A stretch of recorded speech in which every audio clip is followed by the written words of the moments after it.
अस्सलाम वालेकुम एवरीवन और आप सबको एडवांस में रमज़ान मुबारक। आज संडे का दिन है, वीकेंड है और मुझे लगता है कि अगले वीकेंड के बाद या अगले वीकेंड पे रमज़ान यकीनन हमारी तरफ भी और आप सबकी तरफ भी शुरू हो ही जाएगा। तो मैंने सोचा कि इस वीकेंड के ऊपर जितना ज़्यादा काम हो सकता है उतना मैं करके रख लूँ। और मैंने अपने घर के मर्दों को ये कहा कि भाई अगर आपको रमज़ान में कुछ अच्छा खाना है तो उसके लिए हेल्प करनी पड़ेगी। आज का दिन है, मेरे साथ किचन में हेल्प कराएं। तो यहाँ तो आप देख रहे हैं मेरा भाई है जो कि इस साल हमारे पास आया हुआ है। तो मैंने उसको काम पे लगाया, बेसिकली दोनों ही को, अपने हस्बैंड को और अपने भाई को, कि आप लोग सब्जियां काट के दे दें मुझे, क्योंकि मुझे स्प्रिंग रोल्स बनाने थे और कटिंग का जो काम है एक वो लंबा चौड़ा काम होता है। तो ये लोग जो हैं वो मुझे सब्जियां काट के देंगे। तो साथ में मैंने और भी कुछ काम प्लान किए हैं, तो मैं साथ में वो काम भी निपटा लूँगी। अच्छा, जो काम मैंने प्लान किया उसमें से एक काम जो था वो शामी कबाब का था। अच्छा, मैं और मेरे हस्बैंड जो है वो रेड मीट अवॉइड करते हैं, तो यूजुअली मैं चिकन के ही कबाब बना रही होती हूँ, लेकिन अब क्योंकि रमज़ान है और एनर्जी ज़्यादा चाहिए होगी तो मैंने सोचा कि हम रेड मीट ही इस्तेमाल करते हैं। लेकिन मैंने इसमें दाल की जो क्वांटिटी है वो ज़्यादा रखी है ताकि मीट जो है वो कम रहे। लेकिन जब आप दाल की क्वांटिटी ज़्यादा रखते हैं तो कबाब जो हैं वो थोड़े ड्राई बन जाते हैं। तो इसलिए मैंने इसके अंदर जो है आलू भी ऐड कर दिया है ताकि जो वो ड्राइनेस है वो ना हो और कबाब जो है वो सही और उतने ही वैसे ही बने जैसे कि आप नॉर्मली शामी कबाब बनाते हैं। अगर आप देखें तो ये कंप्लीट मील भी बन गया है, क्योंकि इसमें प्रोटीन है दालों और मीट के उससे, और कार्बोहाइड्रेट हैं क्योंकि मैंने इसके अंदर आलू ऐड कर दिए। तो ये अब कंप्लीट मील जो है वो बन गया है। अच्छा, बात हो रही थी काम की, तो यहाँ पे मेरे हस्बैंड जो है वो कद्दूकश कर रहे हैं गाजरों की। पाकिस्तान में मर्दों के पास सहूलत इस बात की कि जब उनको अपनी बेगमों की कोई मदद करनी होती है तो वो मेड रख देते हैं, जिससे उनका काम बढ़ जाता है। लेकिन जब आप मुल्क से बाहर रहते हैं तो अनफॉर्चुनेटली आप मेड नहीं रख सकते, तो मजबूरन यहाँ पे आपको काम करना ही पड़ता है। लेकिन ये अच्छी बात है, वो इसलिए क्योंकि हम लोग जो हैं वो अब अपनी बच्चियों की तरबियत जो है वो थोड़े मुख्तलिफ अंदाज में कर रहे हैं, उनको ज़्यादा इंडिपेंडेंट बना रहे हैं। हम उनको ये शऊर दे रहे हैं कि अपने राइट्स के लिए बोलना है, अगर आपके साथ कोई नाइंसाफ़ी कर रहा है तो आपने उसके लिए भी बोलना है। तो जहाँ हम अपनी बच्चियों को तरबियत दे रहे हैं तो वहाँ हमें अपने मर्दों को या अपने लड़कों को भी तरबियत देनी होगी, क्योंकि शादी एक गाड़ी की तरह है, गाड़ी के दो पहियों की तरह है, और ये उसी वक्त चलती है जब दोनों ही के अंदर चेंज आए। तो जब आज आपके हस्बैंड्स या आपके भाई या जो भी घर में मर्द हैं वो आपका हाथ बटाएंगे, बच्चे उनको देखेंगे हाथ बटाते हुए, तो ऑटोमेटिकली जब वो बड़े होंगे तो उनकी लाइफ में भी जो भी लड़की शामिल होगी वो उसका हाथ बटाएंगे। और ये बहुत ज़रूरी है कि हम तरबियत दोनों ही जगह करें। अच्छा, सारा सामान जो है वो कट वट गया है, सब्जियाँ बड़ी अच्छी परफेक्टली काट के दी हैं दोनों ने। अब मुझे सिर्फ इनको असेंबल करना है, स्प्रिंग रोल्स को, और बनाना है। लेकिन रमज़ान जो है वो खाने पीने का महीना नहीं है, हम सब जानते हैं। रमज़ान जो है वो बेसिकली इबादत का महीना है।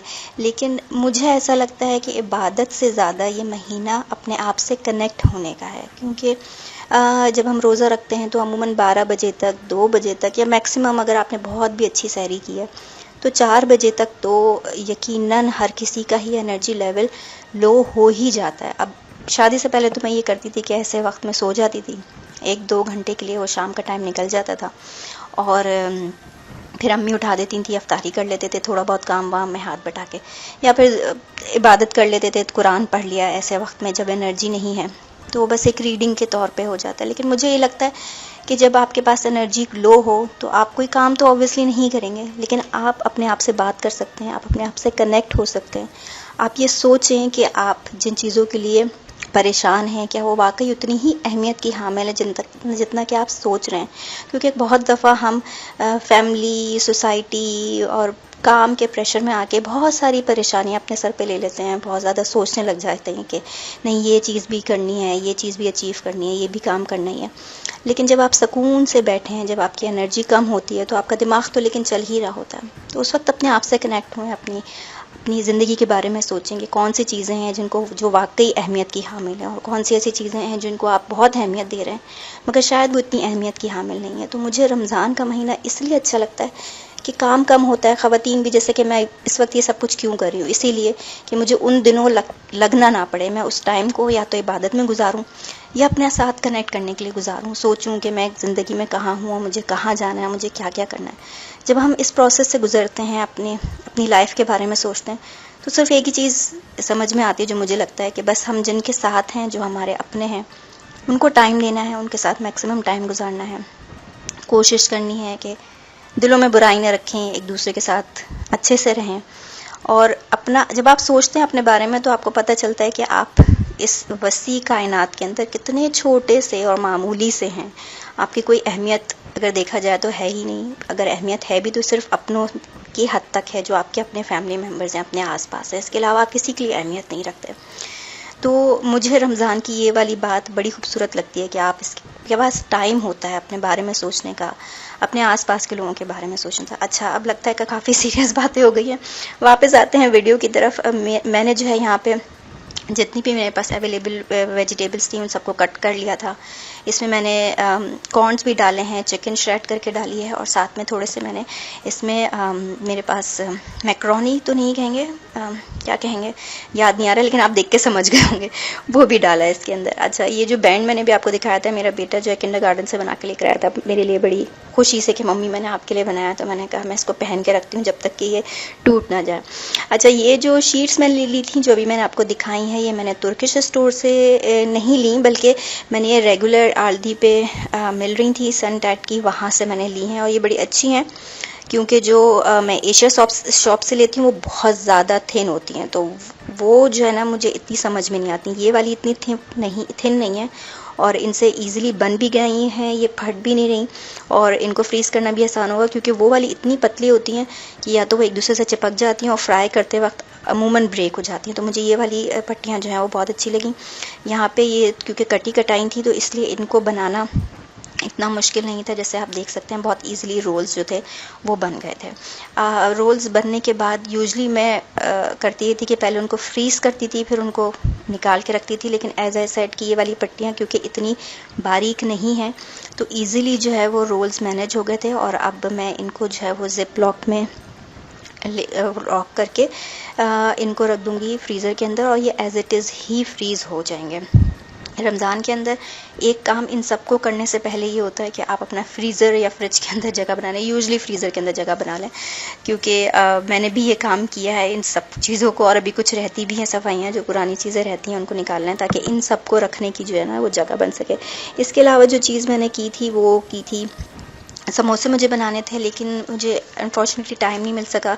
आज के दिन आप जैसे देख ही रहे हैं तो तकरीबन पूरा दिन गुजर गया, तो मैंने सिर्फ मीट प्रिपेयर करके रखा है। ये नेक्स्ट डे की है। बच्चे जो है स्कूल चले गए हैं, हस्बैंड्स और भाई भी काम पे चला गया है, तो अब जो है वो मैं अकेली हूँ।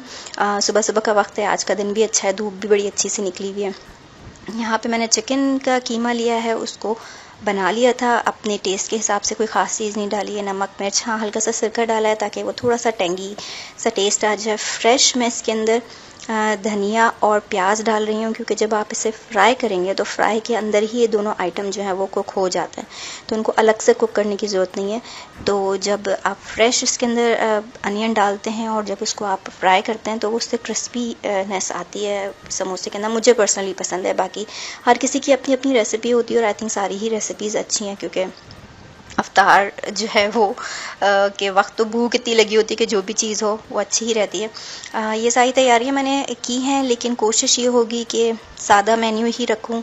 लेकिन हाँ, संडे के दिन घर पे होते हैं सब लोग तो दिल चाहता है कि अफ्तारी वैसी ही की जाए जैसे कराची में हम करते थे सारे लवाज़मात के साथ।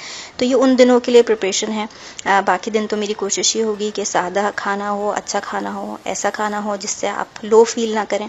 बहुत सारी आज बातें हो गई, बहुत सारा काम भी निमट गया, अल्लाह का शुक्र है। नेक्स्ट वीकेंड पे सिर्फ मेरा काम ये है कि मैं थोड़ी बहुत डेकोरेट करूँगी, जो भी चीज़ें मेरे पास ऑलरेडी रखी हुई हैं वो भी मैं सिर्फ इसलिए करती हूँ क्योंकि हम बाहर के मुल्क में रहते हैं। यहाँ पे ओकेजन्स हो गए लाइक क्रिसमस, ईस्टर काफ़ी मनाया जाता है, बल्कि बहुत बच्चे बहुत डेकोरेशन देखते हैं। तो ऐसे में जब आपका अपना त्यौहार आता है तो बेहतर है कि आप उस पर भी डेकोरेट करें ताकि बच्चे को ये डिफरेंस फील ना हो कि भाई वो लोग तो इतने अच्छे से कर रहे हैं और हम नहीं कर रहे, क्योंकि पाकिस्तान में तो एक अलग ही माहौल होता है, वहाँ पे डेकोरेशंस की ज़रूरत ही नहीं है, वो माहौल ही काफ़ी है बच्चों को सिखाने के लिए। लेकिन यहाँ पे क्योंकि वो माहौल नहीं है तो हम साथ में डेकोरेट कर देते हैं ताकि थोड़ा सा माहौल बन जाए। उम्मीद है कि आपको मेरी आज की वीडियो अच्छी लगी होगी। इंशाल्लाह अभी भी कुछ तैयारियाँ रहती हैं, नेक्स्ट टाइम मैं फिर मिलूँगी रमज़ान की तैयारियों के लिए। तब तक अपना ख्याल रखिएगा। अल्लाह हाफ़िज़।